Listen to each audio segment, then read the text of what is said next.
Any advice on finding the love of your life, of my life? This is why Alexa's single response. Why? Any advice?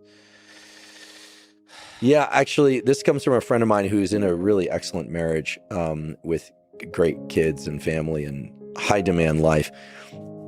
It's a decision. Like at some point, you just prioritize it as, okay, I'm going to make this happen one way or another. And you don't force the discovery of that person. But I mean, I've occasionally said, hey, I think you should meet this person or that person. And well, it wasn't, maybe my judgment might have been off, but the timing wasn't right or something. But I think that, yeah, it's a decision. And it also has to do with life structure.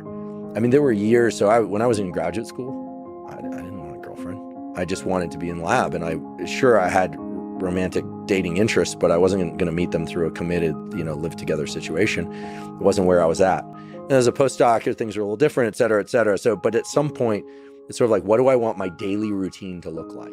Because ultimately, a relationship, however one structures it, is going to be part of your daily routine. So at the point where you're like, I'd really love to wake up next to somebody and do blank and blank together. And then I'd love to work, and then we meet for dinner, and then we, take the dog for a walk or take kids out or whatever it happens to be, take a trip and do it. One has to be in the mindset of wanting to do couple-like things. Yeah. And a lot of people don't think about it that way. They either fall into something, or they don't see the benefits of coupling up. I think that the pandemic tuned people's awareness to the fact that some things are indeed easier on your own.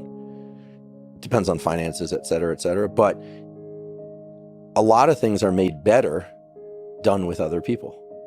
100%. But I was very deliberately, it's an interesting way to put it. What do you want your day to look like?